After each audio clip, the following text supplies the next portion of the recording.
Hello, everyone. It is Sunday evening, September 20th, when I'm recording this. I have not had a chance to record because I've been, as I mentioned in the last video, extremely busy with the census and my interpretation work. And then on top of that, I just, I'd done some translation voiceover earlier on in the pandemic for someone, and they just sent me a bunch of files to translate and do voiceover work with. And I was like, well, I'm already booked through the weekend, so I'll try to work as much as I can on it, and I'll get it to you probably by Tuesday or Wednesday. And so I've got the translation part done. Now I need to do the voiceover, and these are not short narrations. These are like courses in which there's PowerPoint slides, and I'm doing all the voiceover work for it. So the translation work portion is done. Now I just need to sit and record. I started at it, but it's quite a bit. So I'm off. I actually have one assignment that I said yes to yesterday for Masterword that I'll be doing tomorrow afternoon, but either morning and the evening I'll have off. It's currently like 11 o'clock at night, so I just barely am wrapping up from work. Tired. And as you can see, I got a haircut. I kind of sort of regrew the beard a little bit. I went clean shaven for a few days. I don't know, I kind of like this new look. And, I've been doing all this walking. I have walked 135 miles in the last 24 days, doing exercises. I'm trying to alleviate my stress. I either walk or run. I'm averaging about 5.5 miles a day. And the dog needs the exercise. I need the exercise because it's the way to blow off steam. But I have noticed my face is starting to look thinner. And I'm down to a 36 pant.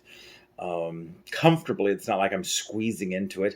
But one interesting side bit, my weight hasn't dropped. I've plateaued, but my waist is getting smaller, face is thinning out, and I've noticed my arms and my chest are bulking up because when I'm doing the census, I have to carry all this stuff.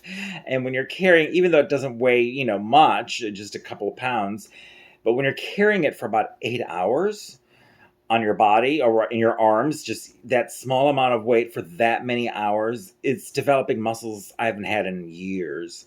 So I'm liking the transformation that's happening in my body. I also got a new pair of shoes because I wore out my Reeboks because I've walked so much. So I splurged. I got even a better. Skechers had come out with a special long distance walking shoe, and I've discovered that there is such a thing as shoes for particular sports and walking and running. Specifically, they're designed for that. And so even though I'm walking so much more now for hours throughout the day with the census and then doing my runs and so on, or sprints and then walking, my feet are tired, but they're not achy. So it's worth spending the money on a good athletic shoe. Other than that, I have no reports. The census is supposed to end September 30th. I have booked a vacation for myself. I'm going to be off from the 3rd through the 10th. I'm going to go to the Buffalo River National River. It's the first scenic national river done by the National Park System.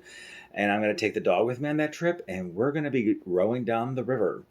I'm not going to do a multi-day run down the river, but I want the comfort of a motel bed. I mean, I've got the tent and all the equipment, but I think I'd like eat. I'll float down the river for a day, and then get picked up, go spend the night in a motel, and then float some more the following day because I don't want to be necessarily 24/7 out in the elements. But that's what my vacation plan is. So I'll be driving up into northern Arkansas in like 2 weeks, and I'm looking forward to this outdoors vacation. Exercising vacation with the dog. They happened. Not many national parks let dogs everywhere. That park does allow dogs to go down the river, so I'm going to have to get her a little life vest, even though she's a swimming dog, and she'll keep me company down the river. So it'll be a fun outdoorsy vacation. I'm thinking of maybe swinging through Hot Springs for a day or two because I love Hot Springs, Arkansas. And then I also was looking at. I've driven the Tallahena, I can't even pronounce it, Tallahena Scenic Highway, which runs from Mena, Oklahoma to Tallahena in Arkansas a few years back. And it is one of the most spectacular drives in the United States. The highway was built exclusively as a scenic drive, kind of like Highway 1 from basically Santa Barbara up to San Francisco that hugs the Pacific Coast. That's also Scenic Highway. But the Talahino was the first one that was built exclusively for the scenery. It doesn't go through really any towns. It just rides the ridge of the Ouachita Mountains. And in the fall, the foliage is changing. So I've done that drive several times, and every time my jaw drops because it truly is one of the most spectacular drives. So I may go that drive and then head on up to the Buffalo River, or maybe go to the Buffalo River, drop down to Hot Springs, and then come back that way. I haven't decided which route I'm taking, but I know where I'm going for vacation. That is my update. COVID in Dallas is we've kept the lid on it with these lower numbers. People continue masking. They are opening up more, so we'll see what happens in a couple weeks. I have planned the Christmas show. They better not ruin it for me, because I've got all the precautions in place.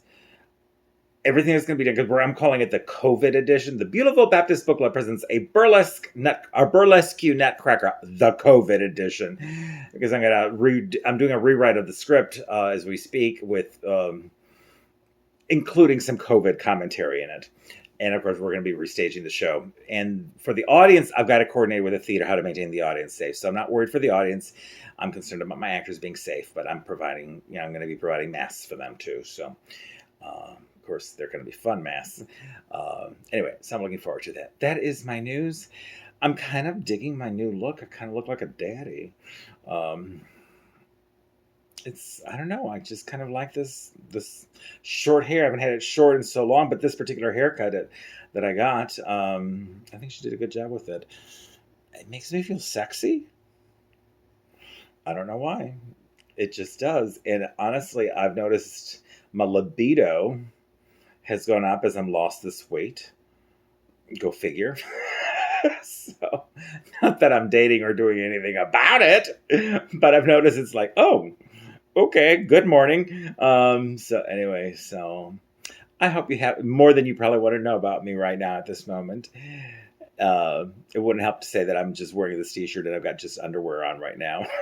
I'm not going to pan the camera down, but my legs and my behind, my butt, I caught it in the mirror this morning. I was like, damn, my legs are looking great. I still have a paunch in the middle.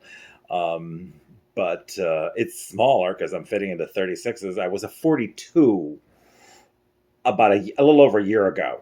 So I've dropped quite a few pant sizes. And 36s are fitting comfortably. I mean, I have a pair of 38s, and I had to almost like paper sack. I had to sack them because they were getting loose on me. So all the fat jokes in the Burlesque Nutcracker show, I'm still, look plump, but I may have to rethink them also, because I'm liking the results of what's happening.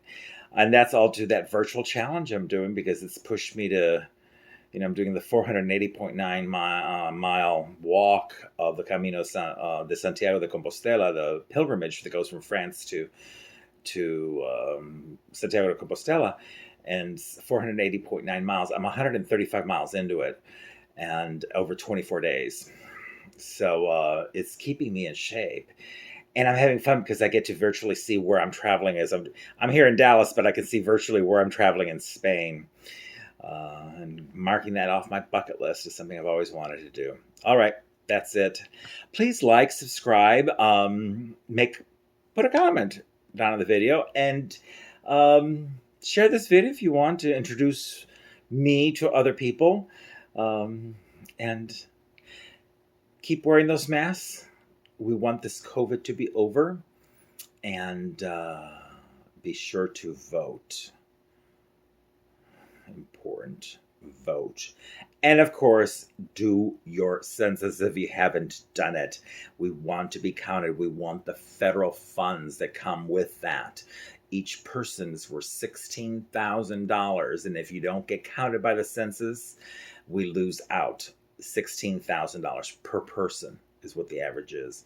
So you could want to know why your streets weren't fixed for the last 10 years, or the roads have so many potholes in your neighborhood. Is because probably a lot of people in your neighborhood didn't do the census.